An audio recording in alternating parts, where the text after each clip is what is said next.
Richard Dreyfuss tackled his first acting role at the tender age of 9, starring in a Jewish Community Center production. The rest, as they say, is Hollywood history. American Graffiti, Close Encounters of the Third Kind, Jaws, Mr. Holland's Opus, and now his latest film, Red, which opened in theaters on October 15th. Okay. Who the hell are you guys? You don't remember us? We remember you. You're the guy that we cleaned up down in Guatemala in 1981. And the question is, who did you fly out of there? You don't have any idea what you're getting into. First of all, you can't touch me. Sure we can. Guess what? The duct tape is off, and we are thrilled to share early coffee with Richard Dreyfuss. Great to have you with us. Thank you very much for having me, and thank you for the coffee. What was it like to get smacked by Morgan Freeman?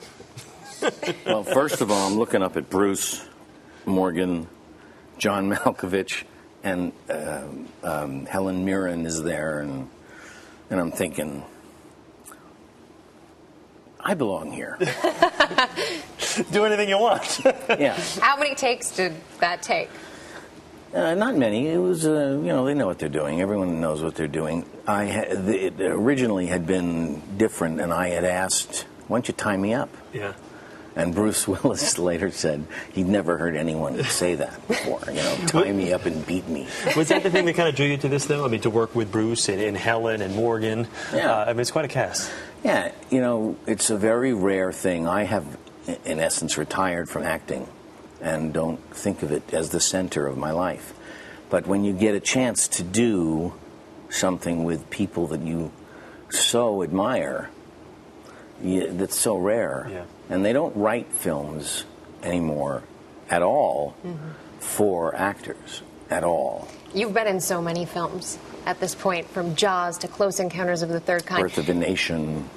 Just to name a few. Just to name a few. But when it comes to all of these different roles, do you have one in your career that really stands out for you? I really don't. I mean, I sometimes lie about it and say I do. But in fact, I wanted to be an actor when I was 8, and I wanted the life. I wanted the body of work, and I never lost sleep over a job I didn't get because I wanted the whole thing. And I never took a job for any reason but love. And then, when I was about 55, I realized that there was something else I loved that needed tending to, which was America. And so I retired. And then I kept on having to work because I needed the money. Yeah. So I began to work for money. And most people have to work for money. And that was something that was extraordinarily different and painful. If we can, though, if we can kind of go back and like I mentioned to you before, Close Encounters, one of my top 5 favorites of all time. When you're doing a movie like that, or even Jaws for that, do you have any idea that you've stumbled on these? I mean, they're classics, both Jaws and Close Encounters. Just two. Jaws, I didn't think would ever make it out of. Was a bust and a failure, and I went on TV and said so.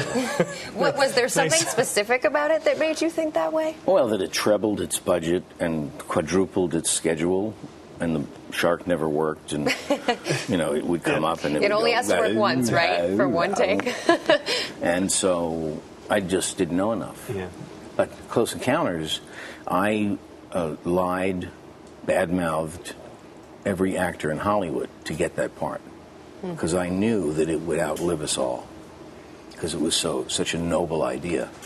So I used to walk by Steven's office and say, Nicholson is crazy. Or Al Pacino has no sense of humor.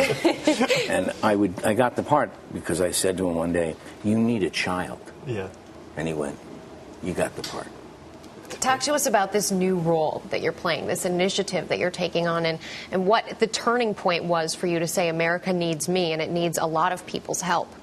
I believe that history turns on individuals and not on themes, And we no longer teach how to run the country to the people who will be called upon to run the country. this is an act of national suicide. At the least, it's an act of national neurosis. It's like getting on a 737 and having someone say, "We're going to pick our pilot from business class today." You'd get off that plane.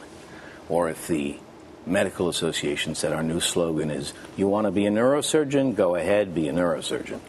You wouldn't let the guy touch you. And yet that's what we do with the most revolutionary theory of governance in 13,000 years of history. We don't teach our kids how to run the country in any realistic way. And so, because nature abhors a vacuum, what the people don't believe they can do, which is run the country and have political power, is filled in by people it wasn't intended to be run by, people of special interests, people of questionable, let's say, questionable motives. Every sovereign monarch in history has had a tutor. Alexander had Aristotle. We have no tutor unless you accept Rupert Murdoch as a tutor. And he has 5 passports. He's American, he's Brit, he's Australian, he's New Zealand, and he's Chinese. So when Rupert Murdoch, who owns more of the news dissemination than any other person, speaks, you have every right to be wary and cautious that he may not be thinking in your interests. Yeah. So someone has to bring civics, meaning power. That's what people believe. I don't have power, I don't have access. And as long as they're not taught that they do, they don't. And in fact, the people have all political power, all of it. And it just, in a country that is bound only by ideas, the only country in the history of the world that is bound only by the ideas of the Enlightenment, of the protection of civil liberties, for instance. Every other country is bound by common ancestry, common religion, none of that. We come from everywhere, and we're bound by these ideas. Unless you're taught those ideas, you're not bound, and we don't teach them. Yeah. So everyone in the world knows that America is a political miracle, which is why people wake up in the morning and don't say, "I can't wait to get to Finland." Mm-hmm. They say, "I can't wait to get to America." Yeah. And so the Americans don't know why. And it's our job to teach them. Exactly. A question for you here. If you had a chance to sit down and have early coffee with someone, choose anyone you wanted in the entire universe, who would it be? Other than Jenna Jameson? Anyone. I guess Aaron Burr. Yeah? Yeah.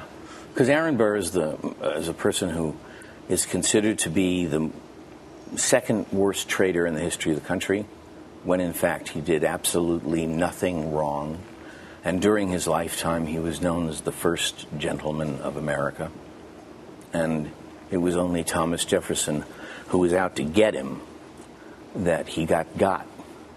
And he was a gentleman. He believed he didn't have to defend himself because a gentleman never explains. That's what Jane Austen said. And he was wrong. In fact, Jefferson knew that Aaron Burr and Alexander Hamilton both didn't have a racial bone of bigotry in their body, and that they represented his worst nightmare, because he represented the Virginia slave-owning class, and everything he did was to support that class. One final question for you. Are you surprised that Spielberg never made it? And we'll end it there. Richard, thank you so much.